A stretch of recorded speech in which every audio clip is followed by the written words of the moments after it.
मोरी सुधारहि सो सब भांति, जासु कृपा नहीं कृपा घाती।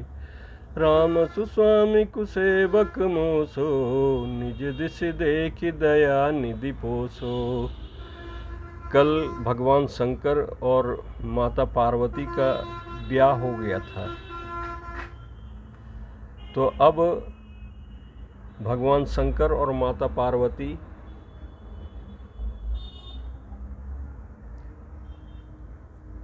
कैलाश पर्वत को पहुँचते हैं। तो तुरत भवन आए गिरिराई, सकल शैल सर लिए बुलाई। आदर दान विनय बहुमान, सब कर विदा किन्हि मवाना। जब ही शंभु कैलास ही आए, सुर सब निज निज लोक सिधाए। जगत मातु पितु शंभु भवानी, तेहि सिंगारुन कहूँ बखानी। करहि विविध विधि भोग विलासा, गणन समेत बसहि कैलासा। हर गिरजा बिहार नित नयऊँ, एहि विधि विपुल काल चली गयऊँ। तब जन्म्यऊ षड्वदन कुमारा, तारक असुरु समर जेहि मारा। आगम निगम प्रसिद्ध पुराना, सन्मुख जन्मु सकल जग जाना।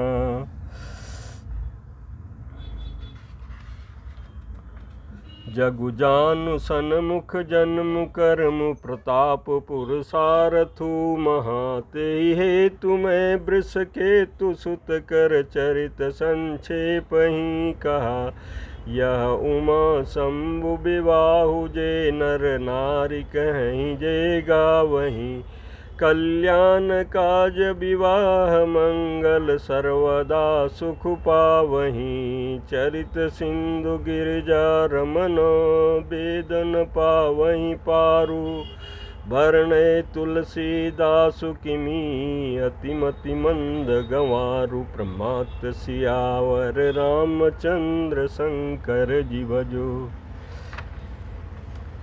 तुरंत पर्वतराज हिमाचल तुरंत घर आए और उन्होंने सब पर्वतों और सरोवरों को बुलाया। हिमवान ने आदर दान विनय और बहुत सम्मान पूर्वक सबकी विदाई की। जब शिवजी कैलाश पर्वत पहुँचे तब वहाँ सब देवता अपने अपने लोक को चले गए। तुलसीदास जी कहते हैं कि पार्वती और शिवजी जगत के माता पिता हैं, इसलिए मैं उनके श्रृंगार का वर्णन नहीं करता।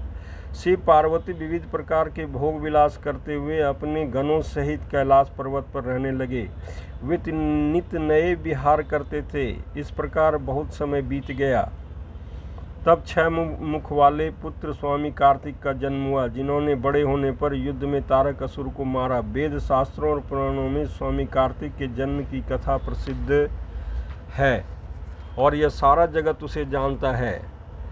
षडानंद स्वामी कार्तिक के जन्म, कर्म, प्रताप और महान पुरुषार्थ को सारा जगत जानता है, इसलिए मैंने वृषकेतु शिव जी के पुत्र का चरित्र संक्षेप में कहा है। शिव पार्वती के विवाह की इस कथा को जो स्त्री पुरुष कहेंगे और गाएंगे, वे कल्याण के कार्यों और विवाह आदि मंगलों में सदा सुख पावेंगे। गिरजापति महादेव जी का चरित्र समुद्र के समान अपार है, उसका पार वेद भी नहीं पाते। तब अत्यंत मंद बुद्धि और गवार तुलसीदास और मैं उसका वर्णन कैसे कर सकता हूँ। शंभु चरित सुनि सरस सुहावा, भरद्वाज मुनि अति सुख पावा। बहुलाल सा कथा पर बाड़ी, नयन निसी नीरु रोमावली ठाड़ी। प्रेम विवश मुख आवन बानी, दशा देखी हर से मुनि ज्ञानी। अहो धन्य तब जन्म मुनीसा, तुम ही प्राण सम प्रिय गौरी सा। शिव पद कमल जिनहि रति नाही, राम ही ते सपने हुन सुहाई। बिनु छल विश्वनाथ पद नीहूँ, राम भगत कर लक्षण एहू। सम को रघुपति व्रतधारी, बिनु अग तज सत्य असि नारी। पुनि करी रघुपति भगति दिखाई, को शिव सम राम ही प्रिय भाई। प्रथम ही मैं कहे शिव चरित, बुझा मरमु तुम्हार सुच सेवक। तुम राम के रहित समस्त विकार, प्रमात सियावर रामचंद्र शंकर जी भजो। शिव जी के रसीले और सुहावने चरित्र को सुनकर के मुनि भारद्वाज जी ने बहुत ही सुख पाया। कथा सुनने से उनकी लालसा बहुत बढ़ गई, नेत्रों में जल भर आया तथा रोमावली खड़ी हो गई। वे प्रेम में मुग्ध हो गए, मुख से वाणी नहीं निकलती। उनकी यह दशा देख करके ज्ञानी मुनि याज्ञवल्क्य जी बहुत प्रसन्न हुए और बोले, हे मुनीश, आहा तुम्हारा जन्म धन्य है। तुमको गौरीपति शिव जी प्राणों के समान प्रिय हैं। शिव जी के चरण कमलों में जिनकी प्रीति नहीं है, वे प्रभु श्री रामचंद्र जी को स्वप्न में भी अच्छे नहीं लगते हैं। विश्वनाथ श्री शिव जी के चरणों में निष्कपट विशुद्ध प्रेम होना, यही राम भक्त का लक्षण है। शिव जी के समान रघुनाथ जी की भक्ति का व्रत धारण करने वाला कौन है, जिन्होंने बिना ही पाप के सती जैसी स्त्री को त्याग दिया और प्रतिज्ञा करके श्री रघुनाथ जी का भक्ति को दिखा दिया। हे भाई, प्रभु श्री रामचंद्र जी को शिव जी के समान और कौन प्यारा है। मैंने पहले ही शिव जी का चरित्र कह करके तुम्हारा भेद समझ लिया। तुम श्री रामचंद्र जी के पवित्र सेवक हो और समस्त दोषों से रहित हो। मैं जाना तुम्हार गुण शीला, कहूँ सुनो अब रघुपति लीला। सुनो मुनि आज समागम मोरे, कहीं न जाए जस सुख मन मोरे। रामचरित अति अमित मुनीसा, कहीं न सकै सत कोटि अहिंसा। तदपि जथा श्रुत कहूँ बखानी, सुमिरे गिरापति प्रभु धनु पानी। सादर दारु नारी सम स्वामी, राम सूत्रधर अंतर जामी। जय पर कृपा करई जनु जानी, कवि उर जिर न चावहि बानी। प्रणवं सोई कृपाल रघुनाथा, बरनौ विशदता सुगुण गाथा। परम रम्य गिरिवरु कैलासु, सदा जहाँ शिव उमा निवासु। सिद्ध तपोवन धन जोगी जनो, सुर किन्नर मुनि वृंद बसैता। सुकृति सकल सेवै शिव सुख कंद, प्रमात सियावर रामचंद्र शंकर जी भजो। मैंने तुम्हारा गुण और शील जान लिया, अब मैं श्री रघुनाथ जी की लीला कहता हूँ, सुनो। हे मुनि सुनो, आज तुम्हारे मिलने से मेरे मन में जो आनंद हुआ है वह कहा नहीं जा सकता है। हे मुनीश्वर, रामचरित अत्यंत अपार है, 100 करोड़ शेष जी भी उसे नहीं कह सकते हैं। तथापि जैसा मैंने सुना है वैसा वाणी के स्वामी प्रेरक और हाथ में धनुष लिए हुए प्रभु श्री रामचंद्र जी का स्मरण करके कहता हूँ। सरस्वती जी कठपुतली के समान है और अंतर्यामी स्वामी श्री रामचंद्र जी सूत पकड़ करके कठपुतली को नचाने वाले सूत्रधार हैं। अपना भक्त जान करके जिस कवि पर वे कृपा करते हैं, उसके हृदय रूपी आंगन में सरस्वती को वे नचाया करते हैं। उन्हीं कृपालु प्रभु श्री रामचंद्र जी को मैं प्रणाम करता हूँ और उन्हीं के निर्मल गुणों की कथा कहता हूँ। कैलाश पर्वत में श्रेष्ठ और बहुत ही रमणीय है। कैलाश पर्वतों में श्रेष्ठ और बहुत ही रमणीय, जहाँ शिव पार्वती जी सदा निवास करते हैं। सिद्ध तपस्वी योगीजन देवता किन्नर और मुनियों के समूह उस पर्वत पर रहते हैं। वे सब बड़े पुण्यात्मा और आनंद कंद श्री महादेव जी की सेवा करते हैं। हरिहर विमुख धर्म रति नाही, ते नरत सपने नहीं जाही। ते गिरि पर्वत बिटप विशाला, नित नूतन सुंदर सब काला। त्रिविध सरी समीर सुशीतली छाया, शिव विश्राम बिटप श्रुति गाया। एक बार ते तर प्रभु गयऊँ, तरु बिलो की उर अति सुख भयऊँ। निज कर डासी नागरि पुछाला, बैठे सज सहज शंभु कृपाला। कुंद इंदुदर गौर शरीरा, भुज प्रलंब परिधन मुनि चीरा। तरुण अरुण अम्बुज समचरना, नक दुति भगत हृदय तम हरना। भुजग भूति भूषण त्रिपुरारी, आननु शरद चंद छवि बहारी। जटा मुकुट सुर सरित सिरो, लोचन नलिन विशाल। नीलकंठ लावण्य निधि, शोभाल विदु भाल। प्रमात सियावर रामचंद्र शंकर जीवजो।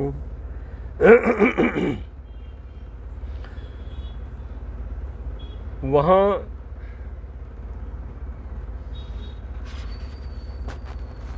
जो भगवान विष्णु और महादेव जी से विमुख हैं और जिनकी धर्म में प्रीति नहीं है, वे लोग स्वप्न में भी वहाँ नहीं जा सकते। उस पर्वत पर एक विशाल बरगद का पेड़ है जो नित्य नवीन और सब काल छहों ऋतुओं में सुंदर रहता है।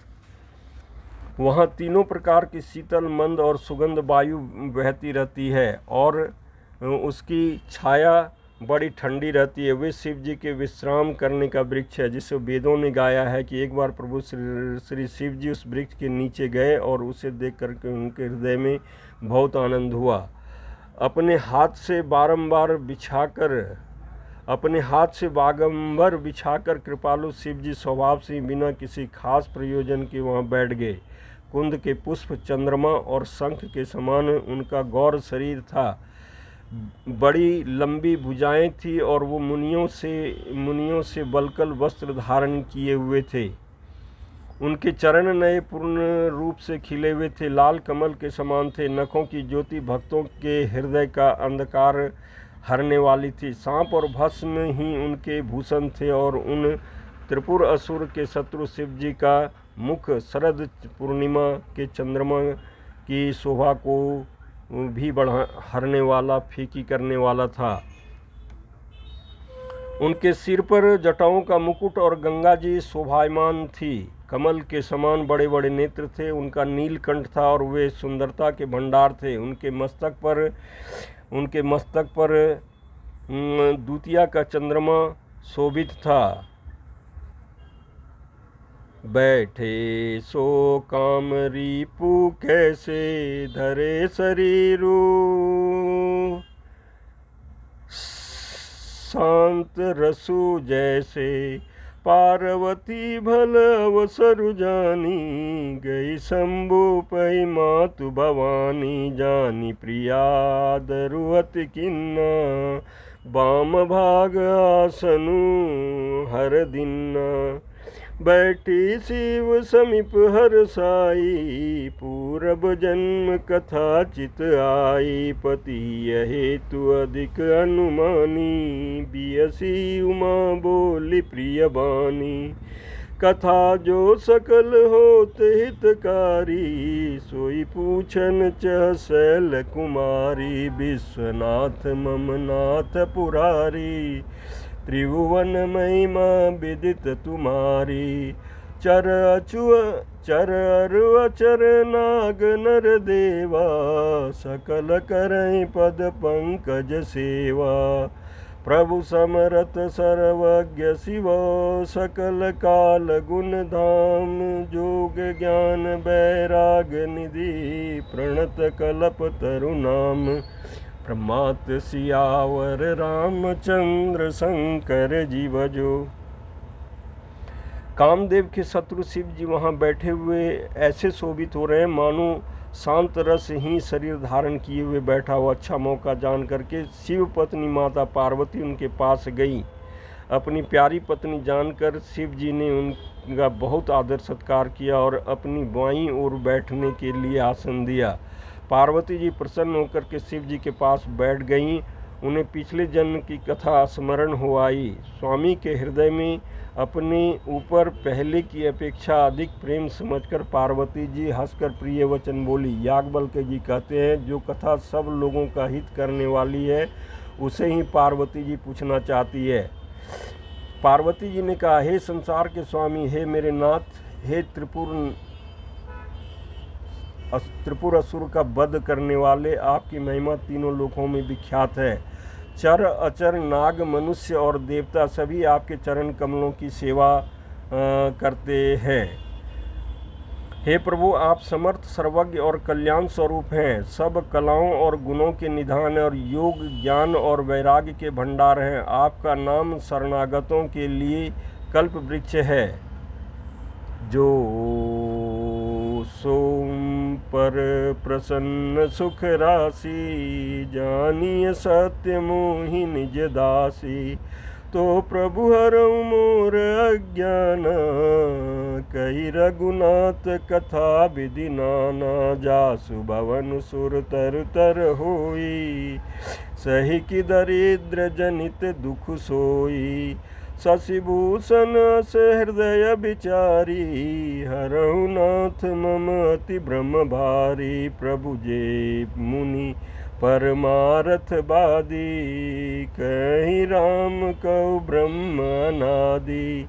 शेष शारदा वेद पुराण, सकल करें रघुपति गुण गाना। तुम पुनि राम राम दिन राति, सादर जपऊँ अनंग अराती।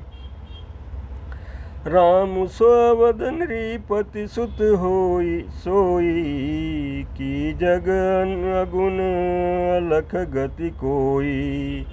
जो नृप तनयत ब्रह्म किमी, नारी विरमति भोरी।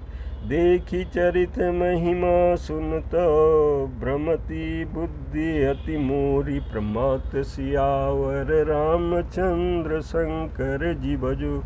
पार्वती माँ कहती हैं कि हे प्रभु, आप समर्थ, सर्वज्ञ और कल्याण स्वरूप हैं। सब कलाओं और गुणों के निधान हैं। योग ज्ञान और वैराग्य के भंडार हैं। आपका नाम शरणागतों के लिए कल्प वृक्ष हैं। हे सुख की राशि, यदि आप मुझ पर प्रसन्न हैं और सचमुच मुझे अपनी दासी या अपनी सच्ची दासी जानते हैं, तो हे प्रभु, आप श्री रघुनाथ जी की नाना प्रकार की कथा कह कर के मेरा ज्ञान दूर कर दीजिए। जिसका घर कल्प वृक्ष के नीचे हो, वह भला दरिद्रता से उत्पन्न दुख को क्यों सहेगा। हे शशिभूषण, हे नाथ, हृदय में ऐसा विचार करके मेरी बुद्धि के भारी भ्रम को दूर कर दीजिए। हे प्रभु, जो परमार्थ तत्व ब्रह्म के ज्ञाता और वक्ता मुनि हैं, वे प्रभु श्री रामचंद्र जी को अनादि ब्रह्म कहते हैं और शेष सरस्वती वेद और पुराण सभी श्री रघुनाथ जी के गुण गाते हैं। और हे कामदेव के शत्रु, आप भी दिन रात आदरपूर्वक राम राम जपा करते हैं। ये राम वही अयोध्या के राजा के पुत्र हैं या अजन्मा, निर्गुण और अगोचर कोई और राम है? यदि वे राजपुत्र हैं तो ब्रह्म कैसे, और यदि ब्रह्म है तो स्त्री के विरह में उनकी मति बावली कैसी हो गई। इधर उनके ऐसे चरित्र देखकर और उधर उनकी महिमा सुनकर के मेरी बुद्धि अत्यंत चकरा गई है। आरती श्री रामायण जी की, कीरति कलित ललित सियपी की, कीरति कलित ललित सियपी की। आरती श्री रामायण जी की, गावत वेद पुराण अष्टदश छहो। शास्त्र सब ग्रंथन को रस मुनि, गावत ब्रह्मादिक मुनि नारद। वाल्मीक विज्ञान विशारद, सुख सनकादिक से सरु सारद। वरनि पवन सुत कीर्तनी की आरती श्री रामायण जी की। गावत वेद पुराण अष्टदश छहो शास्त्र सब ग्रंथन को रस। मुनि जन धन संतन को सर्वस सारयंस सम्मत सब ही की। आरती श्री रामायण जी की। गावत संतत शंभु भवानी अरुगट संभव मुनि विज्ञानी। व्यास आदि कवि वर्ज बखानी कागभुसुंडी गरुड़ की। आरती श्री रामायण जी की। कलिमल हरणि विषय रस फीकी। सुभग श्रृंगार मुक्ति जुगति की। दलन रोग भव मूरियमी की। तात मात सब विधि तुलसी की। आरती श्री रामायण जी की। आरती श्री रामायण जी की।